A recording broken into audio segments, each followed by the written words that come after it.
स्वागत है आप सभी का tech study ITI YouTube channel पर। तो 17 जनवरी 2022 को एम्प्लॉयबिलिटी स्किल सेकेंड ईयर में जो क्वेश्चंस पूछे गए उनके रिव्यू एंड फीडबैक के साथ हम आ चुके हैं आपके पास। जैसा कि हमने प्रॉमिस किया था, सारे क्वेश्चंस पार्ट 1 से पार्ट 11 से ही पूछे गए हैं।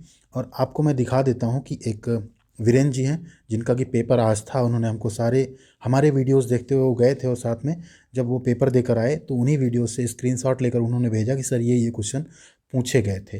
तो पहले मैं वो आपको दिखा देता हूँ, फिर उस पर चलते हैं। यहाँ पे आप देख सकते हैं इन्होंने पूरा 18/3/21 एक ये इन्होंने क्वेश्चन एक लिख के भेजा है, नहीं पाए उस वीडियो में। तो आप ये देखेंगे सारे हमारे ही वीडियोज़ के स्क्रीनशॉट हैं जो कि पार्ट 1 से पार्ट 11 तक हमने एम्प्लॉयबिलिटी स्किल के बताए थे। इसका एक में इनको कन्फ्यूजन था तो इन्होंने उसको लिख के भेजा, इसका आंसर भी मैंने इनको बता दिया है। साथ ही इन्होंने वर्कशॉप कैलकुलेशन एंड साइंस का भी भेज दिया है, इसका भी मॉडल पेपर अभी आपको मिल जाएगा। वो भी सारे जो हमने मॉड्यूल 1 से 8 तक आपको दिए हैं उसी में से आए हैं सारे क्वेश्चन। तो चलिए करते हैं क्वेश्चन एंड आंसर्स। तो वीरेंद्र जी को थैंक यू कि उन्होंने रिव्यू देने के लिए एटलीस्ट इतनी मेहनत की। आप लोग भी जाइए चैनल पे वो वीडियोस देखिए, क्योंकि यहाँ हम ये रिव्यू तो आपको करा दे रहे हैं। ये 17 जनवरी के ही क्वेश्चन हैं जो फर्स्ट हाफ में पूछे गए थे। लेकिन इतना आप ध्यान दीजिए कि जो 16 तारीख का हमने कराया था और आज 17 तारीख में, दोनों में सिर्फ 1 से 2 क्वेश्चन मैच हुए हैं। बाकी सारे क्या हो रहे हैं, जो 418 क्वेश्चंस आपके निमी के हैं उसी से आ रहे हैं। तो मैं बाकी की तरह ना तो थंबनेल में लिखूंगा कि ये पढ़ लो इसी से आएगा, ना मैं यहाँ पे कहूँगा कि ये सारा आप देख लो इसी में से 2500 आएगा। हाँ, मैं ये जरूर कहूँगा जो हमने 418 क्वेश्चंस का पार्ट 1 to 11 बनाया है उसको आप देख लीजिए, तो उसमें से ज़रूर आपको सारे मिल जाएंगे, क्योंकि क्वेश्चंस रिपीट नहीं हो रहे हैं। अभी वो डीजीटी नहीं करा रहा है, निमी नहीं करा रहा है, पेपर करा रहा है एनएससीआईटी। तो वहाँ पे रैंडमली आपके क्वेश्चंस साथ में ये ऑप्शंस जो हैं सब अल्टर हो जाते हैं। क्वेश्चन हर दिन हर शिफ्ट में बदलते हैं। तो हो सकता है कई बच्चे इस पर कमेंट करेंगे एक भी क्वेश्चन नहीं आया था, तो ऐसा नहीं है। फर्स्ट आपकी शिफ्ट में क्वेश्चंस आए थे। आप लोग भी जाइए उन सारे पार्ट 1 to पार्ट 11 को देखिए। यूट्यूब पे सर्च कीजिए टेक स्टडी आईटीआई पार्ट 1 या पार्ट 2 एम्प्लॉयबिलिटी स्किल, आपको मिल जाएगा। करते हैं क्वेश्चन आंसर्स, देखते हैं। बहुत ही अच्छे क्वेश्चंस आए हैं आज एम्प्लॉयबिलिटी स्किल में। पहला क्वेश्चन है, देखिए यहाँ पे ये पूछा गया 17 नंबर, जो कि आपके 16 को भी पूछा गया था। You are requested to complete the given assignment by Monday, this is an example of. आपसे अनुरोध है कि दिए गए कार्य को सोमवार तक पूरा कर लें। कैसा उदाहरण है, तो ये एक आपका फॉर्मल कम्युनिकेशन यानी औपचारिक संचार का एग्जाम्पल है। ये क्वेश्चन भी पूछा गया, there is water scarcity in the locality, the area is. मोहल्ले में क्या है, पानी की किल्लत है। तो एरिया यानी यहाँ एरिया को क्षेत्रफल लिख दिया। एरिया मतलब क्या है, ये एरिया है। तो कैसा एरिया हो गया, ये सूखा एरिया हो गया। अगर पानी की किल्लत है तो कैसा एरिया हो गया, सूखा। क्वेश्चन नंबर 66 है, देखिए अभी ग्रामर वाले जो क्वेश्चन है उनका हम हिंदी नहीं करेंगे, क्योंकि हिंदी में क्या होगा, हेल्प एंड हेल्प सबका आपको सेम हिंदी मिलेगा, फिर आप कंफ्यूज हो जाओगे सही कौन सा करें। रेन वाटर हार्वेस्टिंग, ठीक है, is space to prevent water scarcity. Rain water harvesting से क्या होगा, आप जो बरसात का जल है, रेन वाटर मतलब बरसात का जल जो है उसकी हार्वेस्टिंग करेंगे, उसको अगर आप प्रिजर्व करेंगे, सुरक्षित रखेंगे, तो क्या होगा, वो हेल्प करेगा। प्रिवेंट किसमें, प्रिवेंट मतलब बचाने में, वाटर स्कार्सिटी मतलब पानी की कमी से। तो हेल्प्स करेगा मतलब मदद करेगा आपकी, ठीक। कुछ नंबर 105 पूछा गया, when a worker contributes to bring the best output by using the available resources the worker is.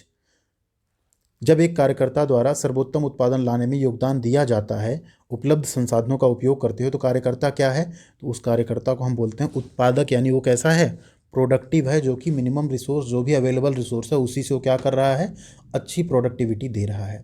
तो वीडियो इस चैनल की थोड़ी सी पसंद आती है तो लाइक कर दीजिए, क्योंकि आपके लाइक से क्या होता है, हमारा भी मोटिवेशन बढ़ता है और आगे भी यूट्यूब इस वीडियो को प्रमोट करता है। और चैनल पे नए हैं तो सब्सक्राइब बटन हिट कर दीजिए, ऐसे रेगुलर वीडियोज़ आपको इस चैनल पे मिलते रहेंगे। क्वेश्चन नंबर 167 भी पूछा गया, proper communication with customer can help to. ग्राहक के साथ अगर आप प्रॉपर कम्युनिकेशन करते हैं, उचित संचार करते हैं, तो किस में मदद करेगा, आपकी ग्राहकों को बनाए रखने में। किसमें, रिटेन कस्टमर्स, यानी ग्राहकों को बनाए रखने में क्या करेगा, मदद करेगा। एक बार आपके यहाँ से कोई सामान ले लिया, आप उससे प्यार मोहब्बत से बात कर रहे हैं, तो अगली बार भी आपके यहाँ से वो सामान ले जाएगा, अगर आप सही तरीके से बात व्यवहार करेंगे तो। क्वेश्चन नंबर 178 है, shortcut keys for control C, control भी और कंट्रोल एस का मतलब क्या है। कंट्रोल सी मतलब क्या होता है, कॉपी। कंट्रोल भी मतलब होता है पेस्ट। कंट्रोल एस मतलब होता है सेव। तो कॉपी पेस्ट एंड सेव यहाँ पे राइट आंसर होगा, ये भी पूछा गया है। क्वेश्चन नंबर 180 पूछा गया, to create a new presentation choose. एक नई प्रेजेंटेशन आपको बनाना, तो आप कौन सी की चूज करेंगे, तो आप प्रेस करेंगे कंट्रोल+N। ये भी आपका पूछा गया क्वेश्चन। क्वेश्चन नंबर 189 पूछा गया, ये सब देखिए जो सीरियल नंबर से, इसीलिए हमने बदला नहीं। आप जब पार्ट 1 से 11 देखेंगे ना, तो उसमें भी आपको सेम सीरियल नंबर मिलेगा। इसमें space is a wireless technology standard used for exchanging data between fixed and mobile device over short distance. एक वायरलेस प्रौद्योगिकी मानक है जिसका उपयोग कम दूरियों पर स्थिर और मोबाइल उपकरणों के बीच डेटा के आदान प्रदान के लिए किया जाता है। इसे हम बोलते हैं ब्लूटूथ। क्वेश्चन नंबर 206 पूछा गया, ह्यूमन रिसोर्सेज आर। तो ह्यूमन रिसोर्सेज क्या होते हैं? ह्यूमन रिसोर्सेज होते हैं आपका स्टाफ, आपके एम्प्लॉय एंड अदर जो हेल्पर्स होते हैं, इन सभी को हम क्या बोलते हैं किसी कंपनी के लिए? Human resource. क्वेश्चन नंबर 213 पूछा गया, for career growth and space we need to build space. For career growth यानी कैरियर के विकास के लिए, और किसके लिए हमें निर्माण करने की आवश्यकता है? किस चीज़ की? तो कैरियर के विकास के लिए और स्थिरता के लिए हमें नए कौशल, न्यू स्किल्स की जरूरत पड़ेगी। For career growth and sustainability we need to build new skill.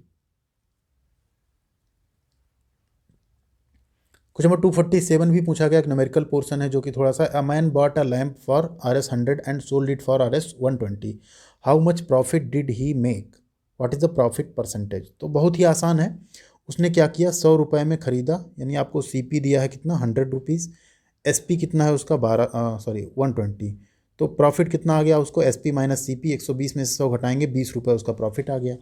ठीक है, अब आपको क्या निकालना है? Profit percentage. तो profit upon CP into 100, CP 100, ये 100 से 100 कट जाएगा, प्रॉफिट आपको 20 रुपये का आया, तो 20% का उसको प्रॉफिट हुआ। प्रॉफिट भी कितने का हुआ? 20 रुपये का, एंड प्रॉफिट परसेंटेज कितना रहा?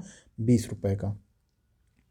क्वेश्चन नंबर 271 पूछा गया, fill in the blank with proper interrogative space, went wrong with yesterday game. अब यहाँ भी देखिए ग्रामर का क्वेश्चन है जिसको हम हिंदी में नहीं करेंगे, तो यहाँ पे क्या आएगा? What went wrong with yesterday game. What मतलब क्या गलत हो गया कल के गेम में। क्वेश्चन नंबर 274 भी पूछा गया, when you start a discussion on a topic what do you से। आप एक टॉपिक पे डिस्कशन स्टार्ट करने जा रहे हैं तो आप क्या कहेंगे? तो यस, आप कहेंगे लेट्स डिस्कस, आओ डिस्कस करें। ठीक है। क्वेश्चन नंबर 285 पूछा गया, complete the sentence with suitable describing words, the transportation to some rural areas is difficult as the roads are. अब यहाँ ध्यान दीजिए, सेंटेंस को पूरा करना है। ट्रांसपोर्टेशन मतलब परिवहन, टू सम रूरल कुछ जो ग्रामीण इलाके हैं, ग्रामीण क्षेत्र हैं, वहाँ पे डिफ़िकल्ट क्या है? कठिन है, क्योंकि रोड्स कैसी हैं? तो रोड्स कैसी होती हैं रूरल एरियाज में? अनइवन होती हैं, असमतल होती हैं। इस वजह से वहाँ क्या होता है? परिवहन कठिन हो जाता है, क्योंकि सड़कें क्या है? असमतल हैं। क्वेश्चन नंबर 284 पूछा गया, कंप्लीट द सेंटेंस। ये भी आपको कंप्लीट करना क्या है? अब देखिए क्वेश्चन रिपीट हो गया है, मे बी ये 2 बार पूछा भी जा सकता है, क्योंकि क्या है 418 क्वेश्चन हैं, उसमें रैंडमली कुछ क्वेश्चन उठाए जाते हैं 25, तो ये रिपीट भी हो गया है question. There is water scarcity in the locality, the area is, क्या है? क्षेत्र में पानी की किल्लत है, तो क्षेत्र कैसा हुआ? ये ऑब्वियस सी बात है, ड्राई क्षेत्र यानी सूखा क्षेत्र हुआ। क्वेश्चन नंबर 298 भी पूछा गया, emojis are used according to. Emojis का जो हम यूज करते हैं अपने मूड्स और सिचुएशन के अकॉर्डिंग, हम सोशल मीडिया पे यूज करते हैं इमोजीज का। जैसे हैप्पी, सैड, एक्साइटेड, जो भी है वो हमारे मूड्स पे डिपेंड करता है। क्वेश्चन नंबर 324 पूछा गया, an employ comes late to office every day, he is not. एक कर्मचारी है, प्रतिदिन कार्यालय क्या आता है? देर से आता है, तो वह क्या नहीं है? समयनिष्ठ, यानी कि पंक्चुअल नहीं है। ही इज़ नॉट पंक्चुअल, वह समयनिष्ठ नहीं है। क्वेश्चन नंबर 343 पूछा गया, हुई फंक्शन की स्टार्ट द स्लाइड शो। किस फंक्शन की से आप स्लाइड शो स्टार्ट कर सकते हैं? तो वो होती है आपकी F5। आपका राइट आंसर है F5। क्वेश्चन नंबर 355 भी पूछा गया, space is a file storage and synchronization service of cloud computing developed by Google. Space एक फाइल स्टोरेज और सिंक्रोनाइजेशन है गूगल द्वारा विकसित क्लाउड कंप्यूटिंग की सेवा। तो क्या है वो? गूगल ड्राइव है, जिसमें आप डेटा अपना स्टोर कर सकते हैं, किसी को शेयर कर सकते हैं, कई चीज़ें इसमें आप कर सकते हैं। क्वेश्चन नंबर 384 पूछा गया, देखिए फिर से रिपीट हुआ, ह्यूमन रिसोर्सेज है, बट ऑप्शंस यहाँ पे थोड़े से अलग हैं। Human right activities, your customers, your staff, your competitor. तो यहाँ पे ह्यूमन रिसोर्स क्या होगा? Your staff. वहाँ पे क्या था? Your staff, your employ, your daily workers, जो भी था, कई चीज़ें थी। क्वेश्चन नंबर 332 भी पूछा गया, which method is the most effective way of communication in work place. इनमें से कौन सा मेथड, कौन सा तरीका सबसे ज़्यादा इफेक्टिव है, प्रभावी है कम्युनिकेशन का? कहाँ पे? वर्क प्लेस पे, जहाँ आप काम का स्थान है वहाँ पे। तो ऐसी जगहों पे वर्बल कम्युनिकेशन जो होता है वो ज़्यादा प्रभावी होता है। अब यहाँ पे ध्यान दीजिए, क्योंकि आप वर्क प्लेस पे काम कर रहे हैं तो आपको बोलना पड़ेगा, तभी लोगों को समझ में आएगा। ठीक। एक क्वेश्चन 371 पूछा गया, which is not an entrepreneurial mindset. इसमें से कौन सा एक उद्यमी मानसिकता नहीं है? Not taking risk, self belief, independent decision making या सेल्फ अवेयरनेस। तो जोखिम नहीं लेना जो है ये उद्यमी मानसिकता नहीं होती। बाकी सारी चीज़ें क्या होती हैं? एक उद्यमी की, एक एंटरप्रेन्योर की मानसिकता में होनी चाहिए। क्वेश्चन नंबर 172 भी पूछा गया, the most effective way of formal communication is. Formal communication का सबसे इफेक्टिव, सबसे प्रभावी तरीका है चैटिंग, ट्वीटिंग, टाइपिंग या ईमेल। तो ईमेल जो है फॉर्मल कम्युनिकेशन का सबसे प्रभावी तरीका आपका होता है। यहाँ पे ऑप्शन डी आपका सही होगा। तो ये क्वेश्चंस पूछे गए आज के 17 जनवरी के एम्प्लॉयबिलिटी स्किल्स में। और वीडियो आपको पसंद आई तो लाइक कर दिया होगा, आपने नहीं किया तो कर दीजिए और शेयर भी कीजिए वीडियो को। साथ ही साथ चैनल पर नए हैं तो सब्सक्राइब कर लीजिए।